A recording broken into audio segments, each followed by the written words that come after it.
Hello everyone. So guys, आज हम organic chemistry का एक बहुत इंपॉर्टेंट टॉपिक पढ़ने वाले हैं, इलेक्ट्रोफिलिक सब्स्टिट्यूशन रिएक्शन। इस वीडियो में हम तीन मैकेनिज्म कवर करेंगे, Fe2, Se1 और Sei, और एंड में देखेंगे डबल बॉन्ड शिफ्ट के साथ इलेक्ट्रोफिलिक सब्स्टिट्यूशन।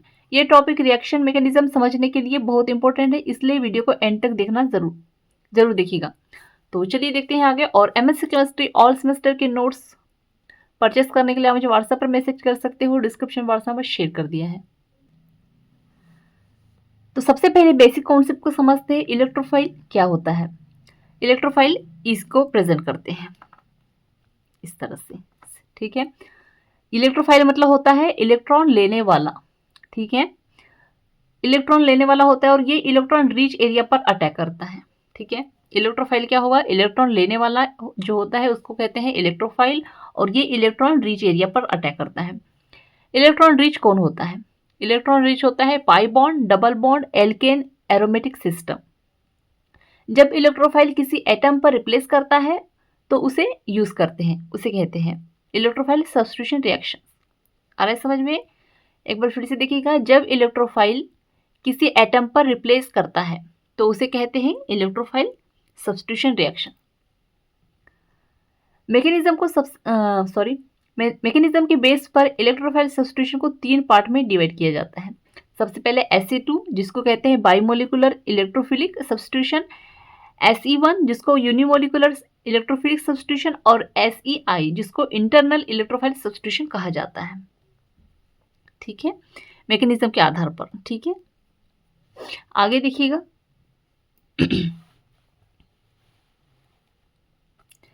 आगे है Ac2 मैकेनिज्म जिसको कहा जाता है बाइमोलिकुलर इलेक्ट्रोफिलिक सब्स्टिट्यूशन। तो जो Ac2 मैकेनिज्म वो इलेक्ट्रोफिलिक सब्स्टिट्यूशन होता है जिसमें रिएक्शन की रेट को दो स्पीशीज पर डिपेंड करती है, मतलब कि सबस्ट्रेट पर और इलेक्ट्रोफाइल पर। रिएक्शन सिंगल स्टेप और कॉन्सर्ट होती है। यहाँ पे जैसे ये सबस्ट्रेट होगा और ये इलेक्ट्रोफाइल, ठीक है, सबस्ट्रेट ये और इलेक्ट्रोफाइल, और रिएक्शन कॉन्सर्ट होती है। आ रहा है समझ में?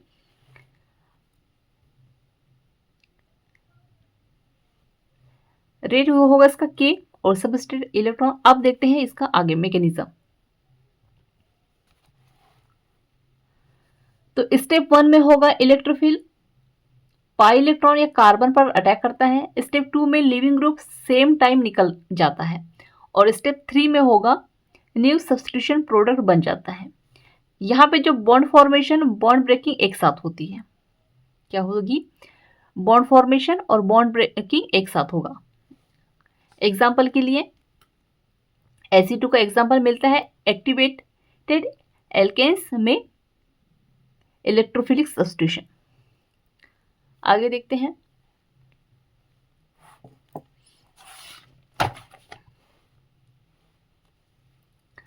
आगे है Ac1 मैकेनिज्म जिसको कहा जाता है यूनिमोलिकुलर इलेक्ट्रोफिलिक सब्स्टिट्यूशन।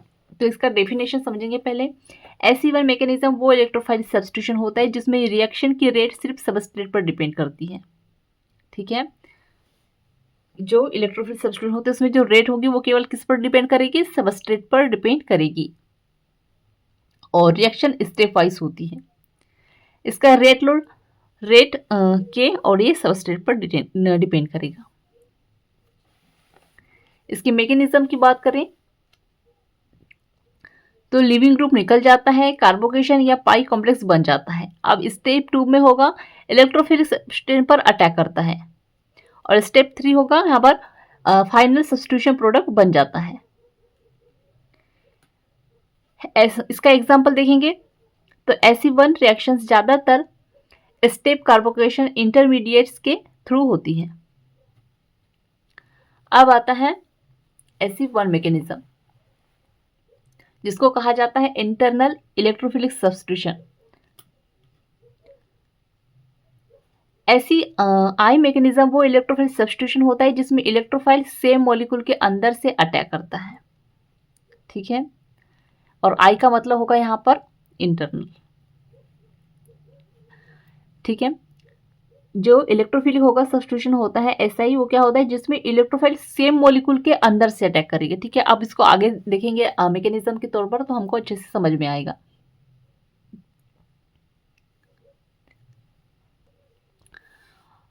इसका मैकेनिज्म देखेंगे तो electrophile and leaving group same side से इन्वॉल्व होते हैं, रिएक्शन कंसर्ट होती है, ये रिएक्शन इंट्रामोलिकुलर होती है और बॉन्ड फॉर्मेशन और बॉन्ड ब्रेकिंग सिमुलटेनियसली होती है।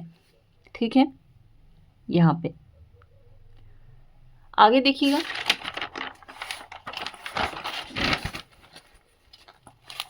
अब बात करेंगे electrophilic substitution accompanied by double bond shift, जिसमें हम पढ़ेंगे SE2 और SEI कॉन्सेप्ट। तो इसका एक्सप्लेनेशन देखिएगा। जब इलेक्ट्रोफिलिक सब्स्टिट्यूशन रिएक्शन में डबल बॉन्ड अपनी पोजीशन चेंज कर लेता है, इसे कहते हैं electrophilic substitution accompanied by double bond shift. ये क्या होता है? तो ये रिएक्शन ज़्यादातर एल्किल सिस्टम में होती है। ठीक है, एल्किल सिस्टम में होती है और एल्किल सिस्टम डबल बॉन्ड के पास वाला कार्बन होता है। ठीक है, हमेशा क्या होगा एल्किल सिस्टम किसी को कहेंगे जो डबल बॉन्ड कार्बन वाला के पास होगा। अब एल्किल सिस्टम E बराबर होगा रेजिमेंट सब्स्टिट्यूशन एल्कीन। आगे देखिएगा। तो इंपॉर्टेंट पॉइंट जो एग्जाम के लिए काफी ज्यादा इंपॉर्टेंट होते हैं, तो एल्किल सबस्ट्रेट इन्वॉल्व होता है, डबल बॉन्ड एडजस्टमेंट पोजीशन पर शिफ्ट होता है और मोर स्टेबल एल्केन बनाता है और कोई फ्री कार्बोकेशन नहीं बनता है। ठीक है, अब इसमें हम बात करते हैं कि किस किस का काम क्या क्या होते हैं। तो इलेक्ट्रोफिल जो होते हैं उसका काम होता है इलेक्ट्रॉन एक्सेप्टर का, इलेक्ट्रॉन एक्सेप्ट करता है।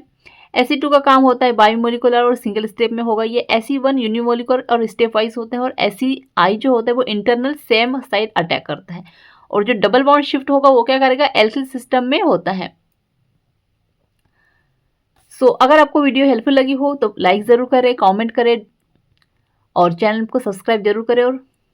और MSc केमिस्ट्री ऑल सेमेस्टर के नोट्स परचेस करने के लिए आप मुझे व्हाट्सएप पर मैसेज कर सकते हो, डिस्क्रिप्शन में व्हाट्सएप नंबर शेयर कर दिया है। Thank you.